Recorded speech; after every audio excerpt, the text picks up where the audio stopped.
What's this? When I temporarily returned from a long-term business trip overseas, my husband Tyler let my mother and sister-in-law live in my high-rise apartment without permission. My mother-in-law didn't know anything, she said. You've been a really big help for paying rent all this time. I'm grateful. They say that ignorance is bliss, but it is also a kind of misfortune. What do you mean?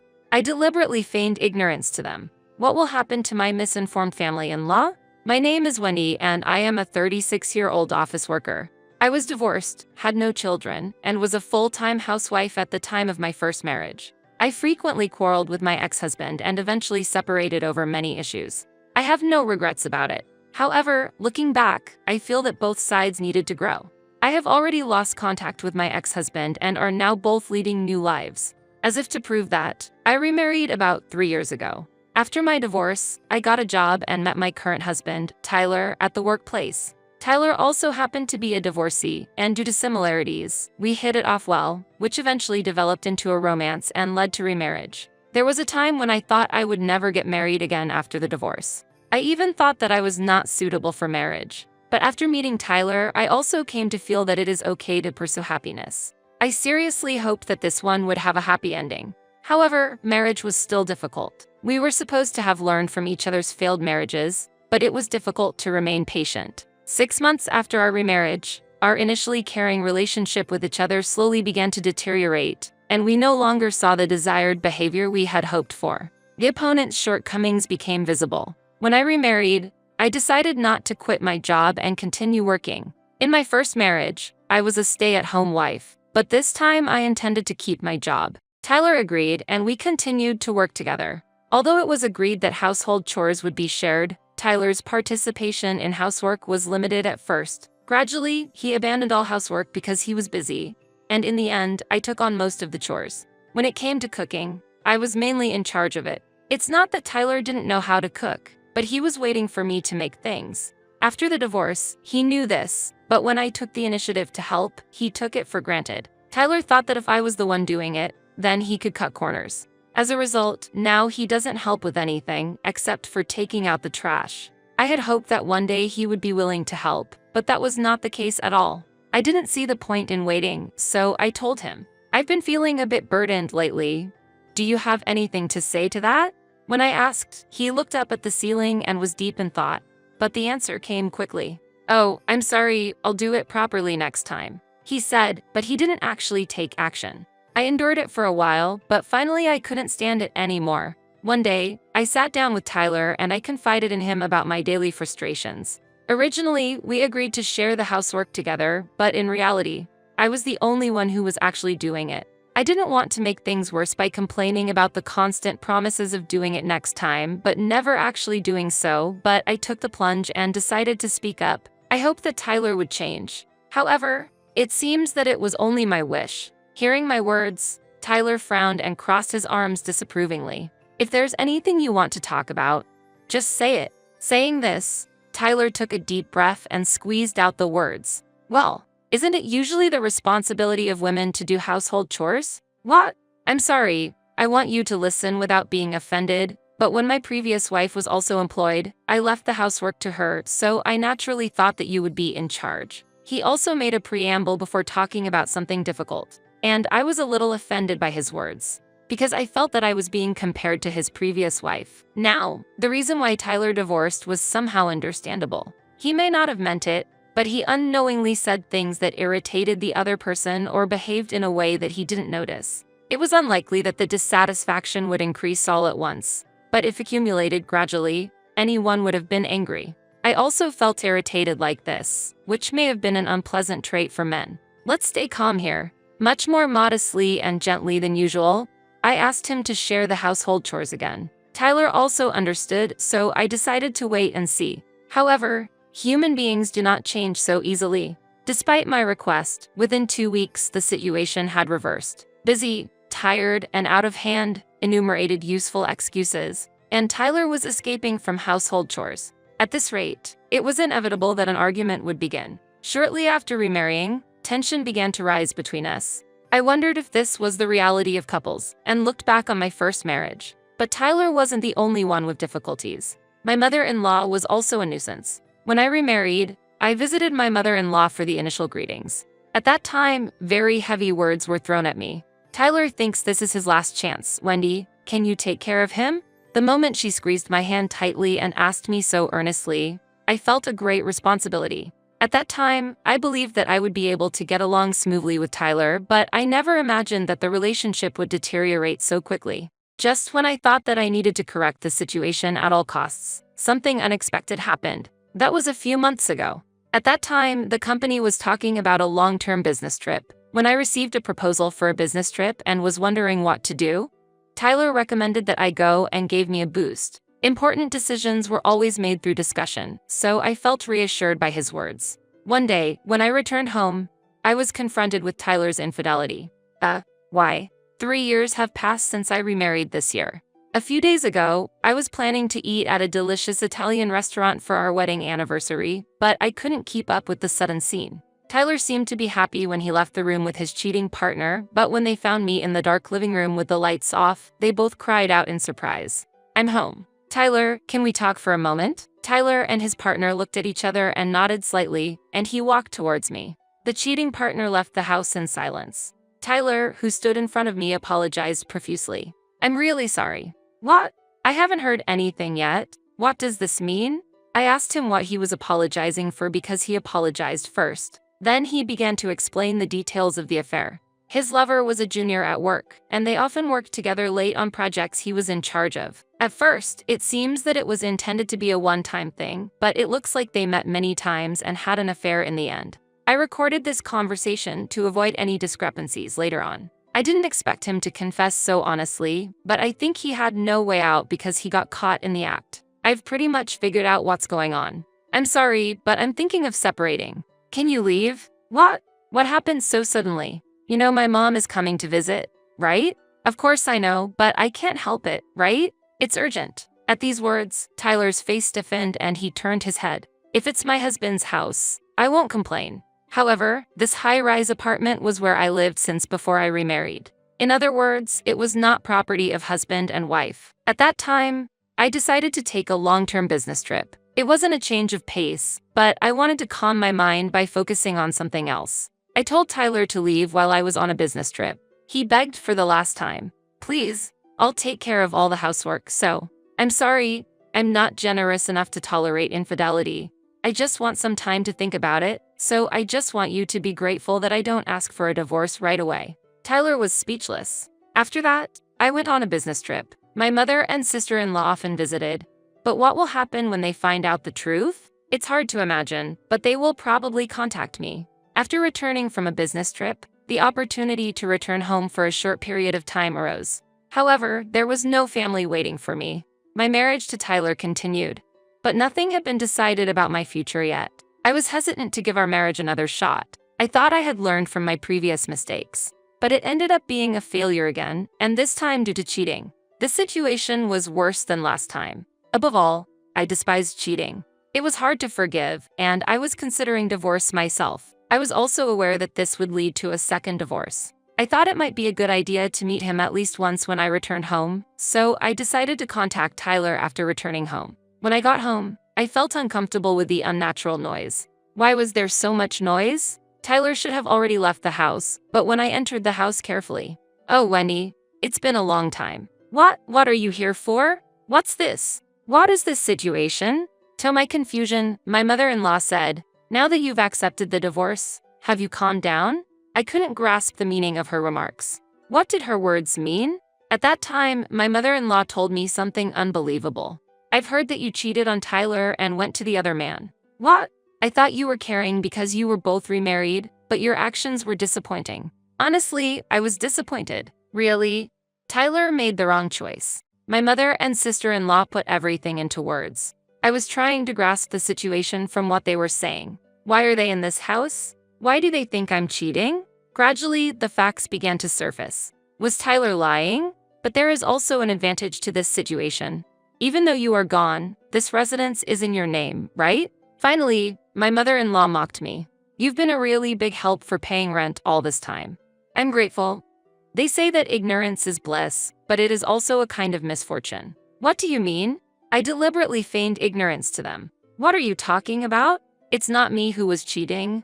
It was Tyler. I notified you about living apart, but what's wrong with that? They looked at me and stopped in amazement. Tyler was cheating? That's a lie, no? I interrupted my mother-in-law and said, has Tyler ever presented you with evidence that I am cheating? Well, no. Because he said he didn't want to see it. Notice your mistake, and look at this instead of the supposed evidence of my infidelity that my husband claims he has. I presented a recording of Tyler talking about his affair to my mother and sister-in-law. My mother and sister-in-law covered their mouths with their hands. The story from Tyler and the story I told them were different, and they didn't even seem to know the fact that we lived apart. Therefore, he should be able to leave this house now. But why are you here? My mother-in-law responded to my question a little later. He didn't want to be alone because he was anxious, so he suggested that we live with him. I'm here because of the same reason. They seem to be quite free to act. I had no other choice. I immediately contacted a lawyer and made a request. I had already consulted a lawyer before the trip and was ready to make a request. I'm going to spend tonight somewhere else. Against my mother and sister-in-law, I decided to take a fairly clear position. Return to your original residence by tomorrow, or we will take appropriate legal action. I strongly told them. When they heard these words, their complexions immediately turned pale. The next day, the situation took a sudden turn, and Tyler suddenly contacted me. From the messages he sent me, there was a clear sense of impatience, and I could see that there was probably a lot of pressure from my mother and sister-in-law behind it. And the next day, when I met him as promised, his eyes were almost closed, and it was clear how mentally cornered he was. You look pretty tired. Did you have any trouble? When I asked, his appearance was so heartbreaking that I couldn't help but laugh, even considering the facts I knew. At that time, Tyler suddenly fell to his knees and pleaded earnestly, please, don't abandon me. What's the matter? Why so suddenly? When I asked, he continued, I heard from my mom and sister, and they knew I was lying. So I thought I'd give it one more shot. I was surprised. Oh, really?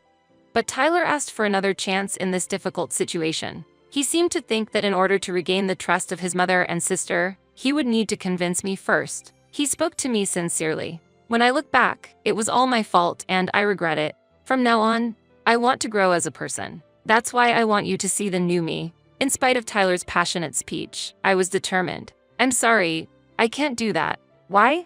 He couldn't hide his look of surprise and disappointment. You promised to help with the housework, and you said we were going to separate, so you should have left the house, right? How do you think I can trust you from now on that I was lied to by you and let us live in that house? Tyler choked up. After returning to the US, I had already begun to think about divorce, but when I returned home, my thoughts turned into conviction. No more hesitation. I've already hired a lawyer so that I can move on. Can you get in touch with them? And I've already told your mother to leave the house, so please leave as soon as possible. You're kidding. Tyler still said something. After a while, the divorce was realized. Tyler seems to have been cut off from his mother and sister. This lie greatly damaged their credibility, and his social position was also significantly affected. However, my mother and sister-in-law, who believed in Tyler's lie, also paid a heavy price. They were offered to live together, and they gave up their home, forcing them to start a new life in a small apartment. If they had rejected Tyler's proposal, they could have continued to live in their original home, but that option was no longer possible. Tyler tried to continue his relationship with his affair partner, but in fact, she had other relationships, and there were rumors that she had a child with another partner. I heard that Tyler retired from the company because of the shock, and now he is living a life where he lines up at the casino in the morning and only his debts continue to increase. I was subsequently promoted at work. I still enjoy my work, and my efforts so far are paying off. For a while, I would like to have my work as my partner and make my life more enjoyable and enriching.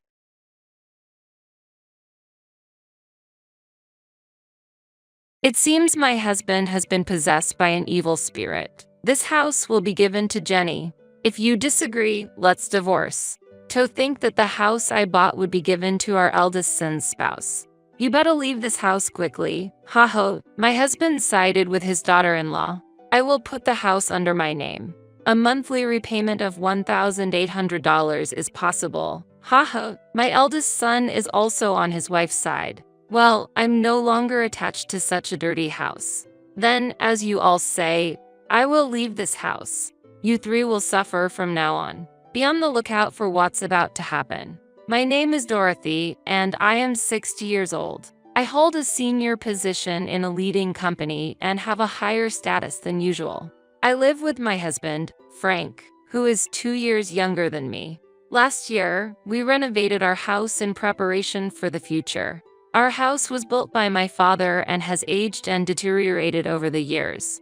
Therefore, we wanted to improve the living conditions to spend the coming years comfortably. However, considering our age, the monthly repayment amount is somewhat high at $1,800. But since I am an executive at a large company, the chances of passing the loan screening are pretty high. Frank works in management at a medium-sized restaurant but earns less than me, so the loan is more likely to be approved in my name. My salary alone makes it difficult to continue with the house loan. This house, originally belonging to your father, is currently registered in your name. I'm sorry, but could you take on the full amount of the loan? In return, I will contribute more to the household than before. After such a discussion, we decided to renovate. The renovated house has become more comfortable to live in, almost like a different place. It's very pleasing to know that by renovating the house I've lived in since childhood, I can continue to live here for a long time. I never imagined that the day I would leave this house would come. It was sudden. My cell phone vibrated. I'm getting married. My son Steve told me over the phone. Steve is 31 years old and works as a middle manager in a leading company. My eldest son, who has always been an excellent student, devoted to his studies and club activities, has continued to be enthusiastic about his work as an adult. That might be why I have never heard about his romantic relationships. I was very curious about the woman he was considering marrying. I wonder what kind of person she is. If Steve chose her, she must be charming. However, I'm worried that Steve, who has little experience in love, might be taken advantage of by someone with ulterior motives. I was filled with excitement and worry about meeting the woman my son brought home for the first time. Then, the day of the first meeting arrived. A woman with brown hair and a white chiffon dress, exuding purity, came to visit. I'm Jenny, please take good care of me. She was polite and charming, making for a likable first impression. I'm honored to meet you, father and mother. She smiled, showing her sparkling white teeth. If it's her, I can entrust my son with ease. I felt this way, and it seemed Frank shared a similar opinion, showing a smile. She's a wonderful girl. When Frank murmured that, she said, I'm so happy to hear that from you, Dad. I look forward to getting along with you. Gripping Frank's hand tightly and looking back at him. What's happening? Her intimacy surprised me, and I was a bit bewildered. Steve seemed surprised as well. However, a complex expression appeared on Frank's face. It wasn't jealousy, but it wasn't a comfortable feeling either. What are you doing?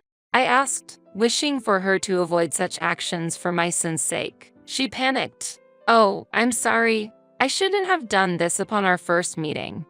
And quickly apologized, withdrawing her hand from Frank's. I'm often told that I don't understand personal space. It's not intentional, but I'm truly sorry. It seemed like it really wasn't intentional. Still, I was somewhat surprised by her actions, considering I initially had a good impression of her. However, Steve truly loved her. Yeah, Jenny might have a strange sense of personal space.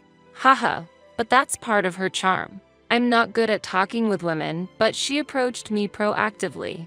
That's why we could become so close and consider marriage. I didn't expect Steve, who is usually passive towards the opposite gender, to change so much because of Jenny.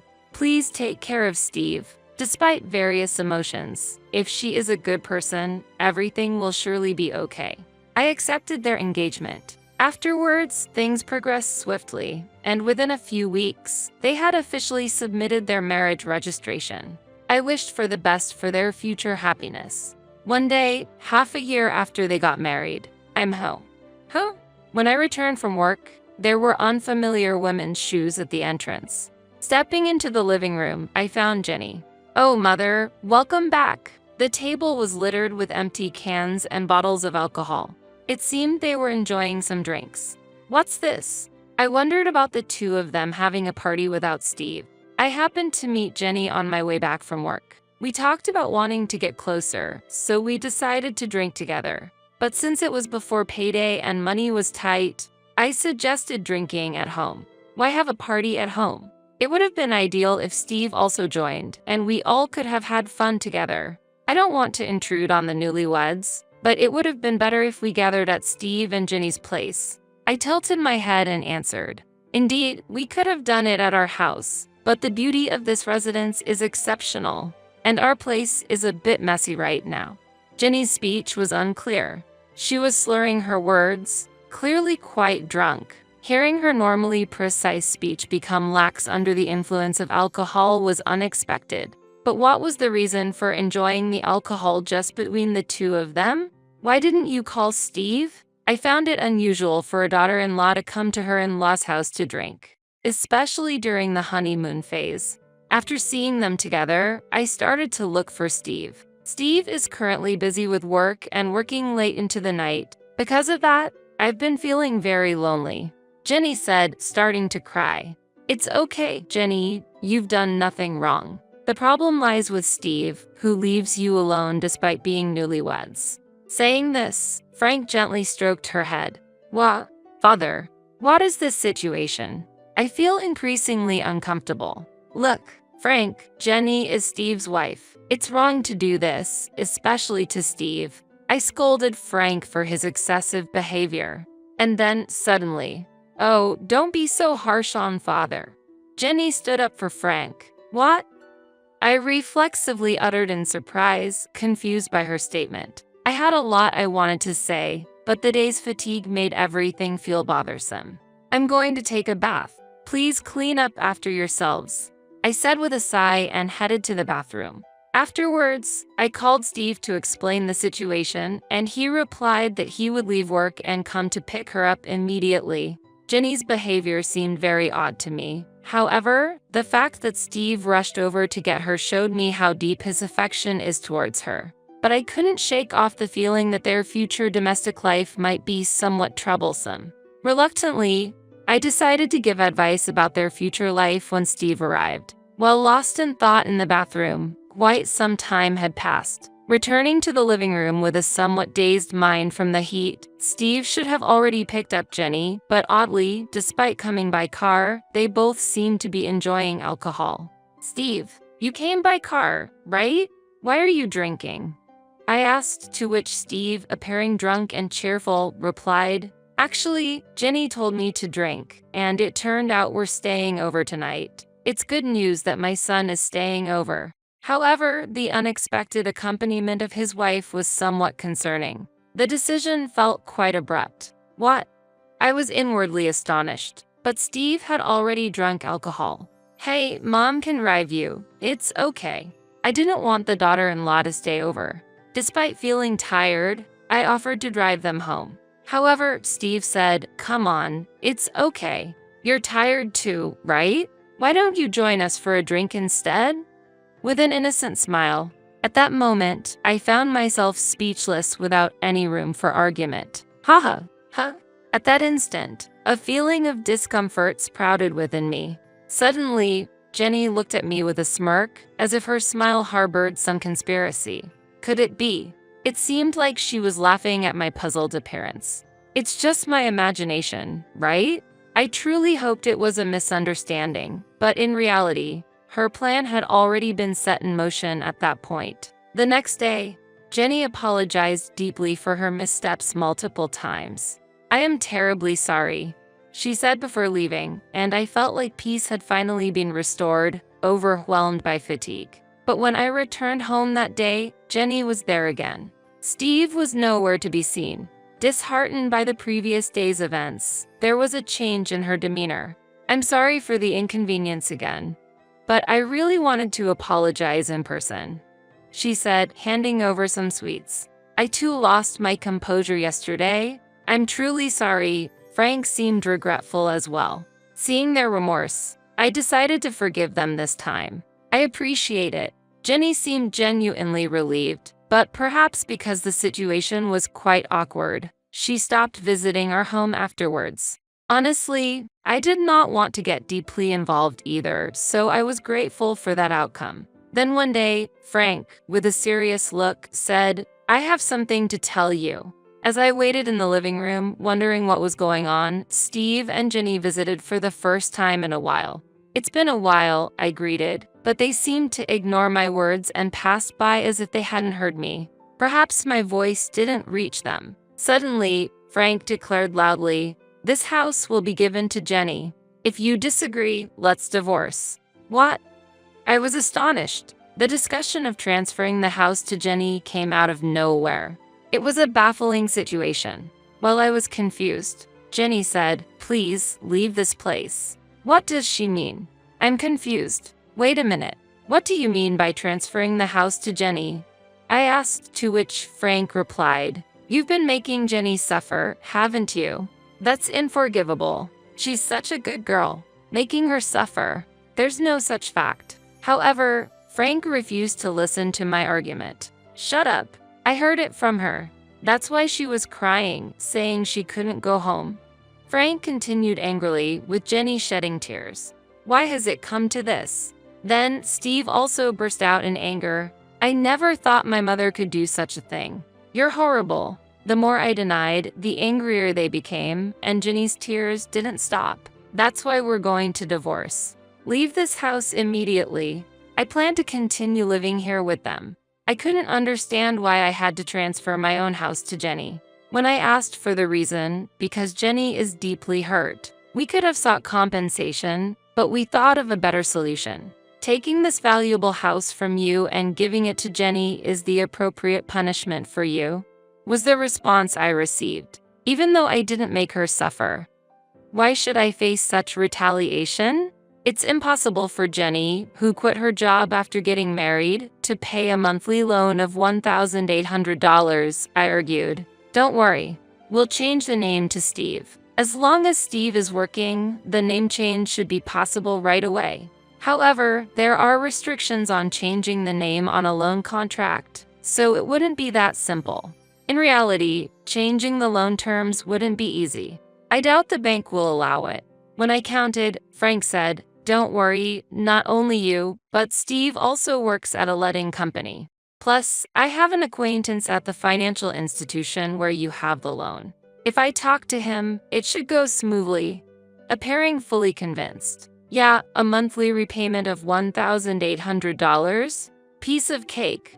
Influenced by Frank's confidence, Steve also agreed. Gradually, the reality of transferring the house to them became apparent. I've said it many times, but I didn't do anything to her.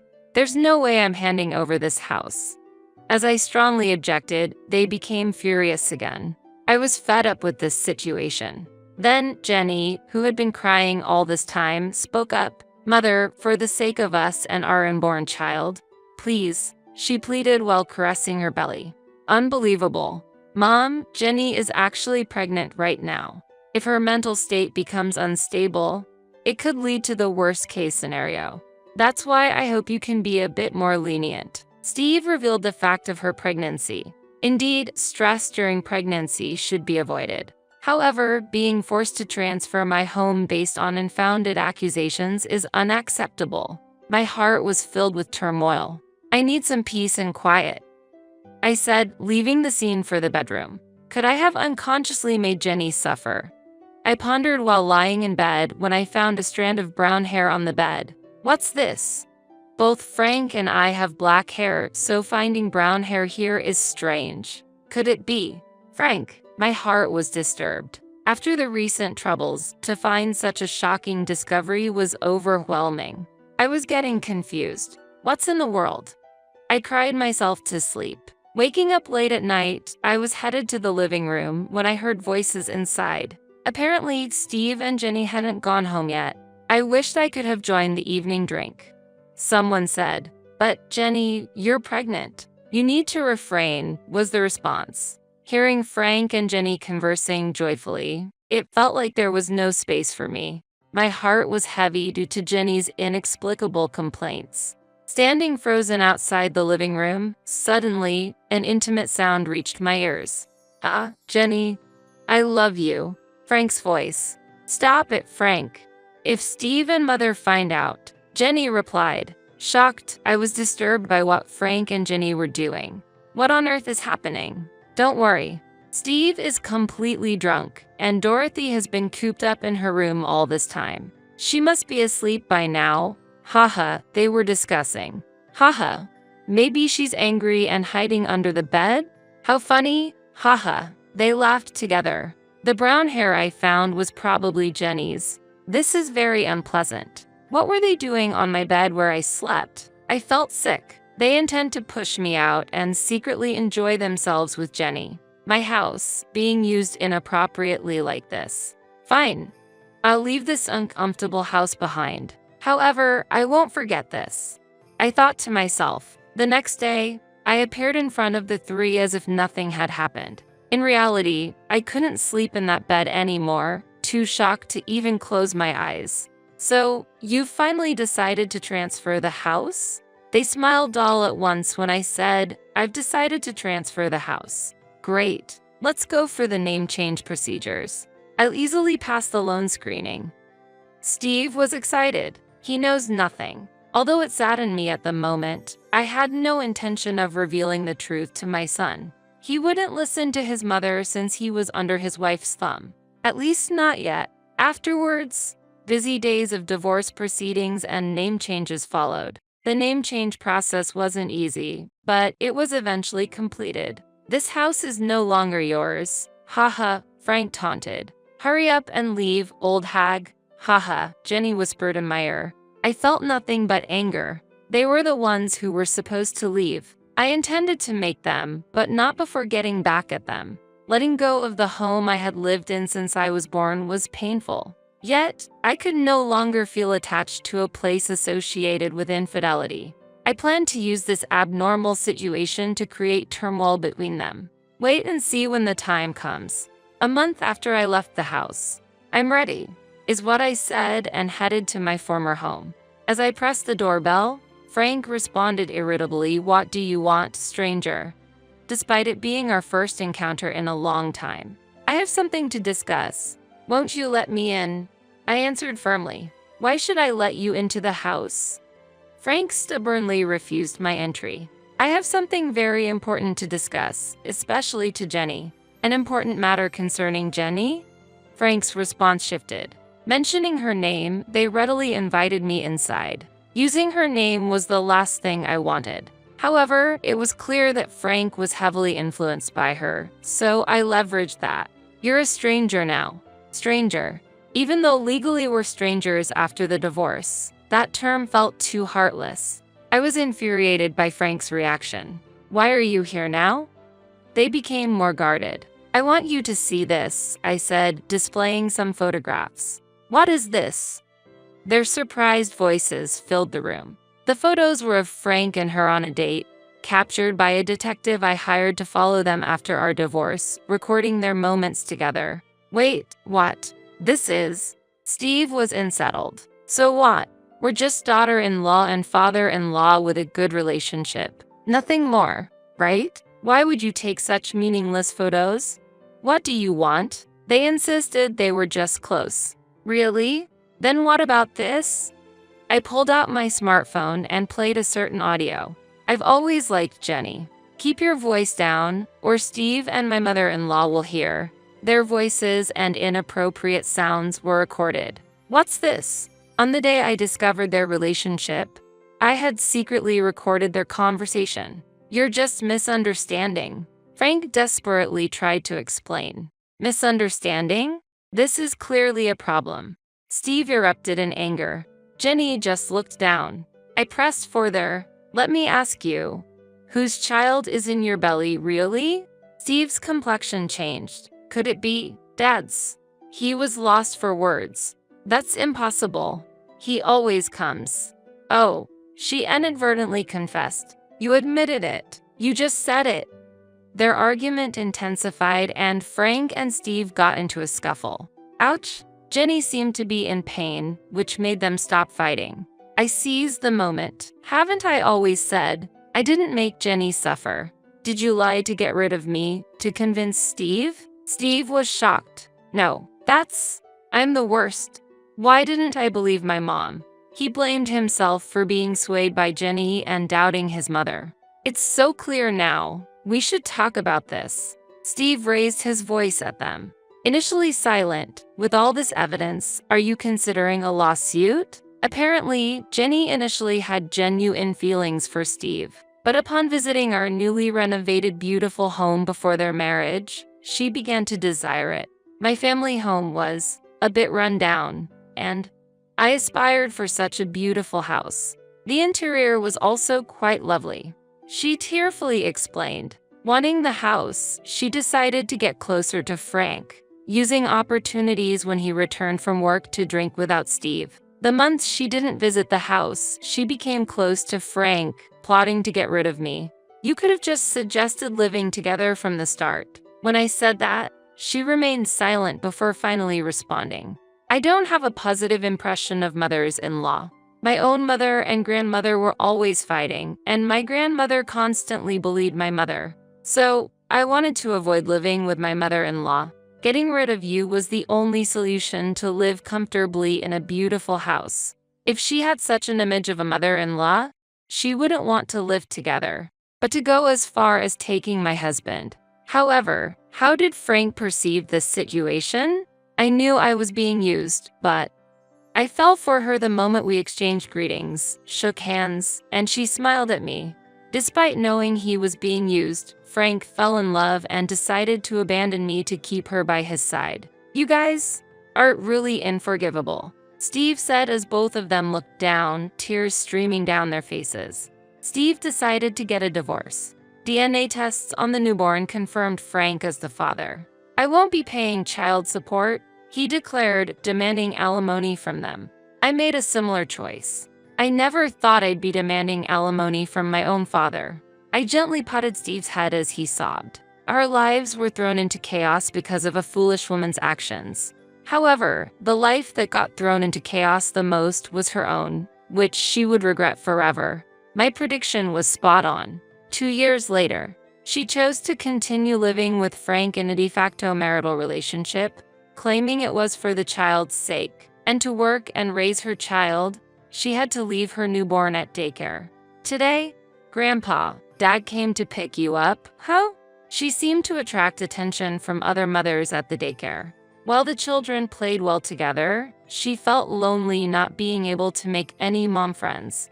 Additionally, when she explained her divorce and relationship with Frank to her parents, they got furious, directing their anger at Frank too. Now, she is estranged from them. This was all the result of her own choices. Meanwhile, Steve lives alone in that house. I wanted to sell it, but that would be too cruel to Mom. After all, this is the house where Mom has lived all her life. I couldn't sell a house filled with such memories. He felt disgusted by the house and considered selling it but couldn't due to guilt, possibly influenced by my repeated expressions of discomfort towards the house. He arranged for house cleaning and disposed of all possessions belonging to Frank and her. Steve, acknowledging the trouble caused by her, said, "It might be because of that woman, but I've troubled you, Mom. You might not be able to forgive me, but please let's meet up sometimes. Visit the house. And let me be a good son to you from now on." And gave me trip tickets. Steve has shown deep remorse. Although I can't forgive him just yet, I'm willing to work towards restoring our relationship.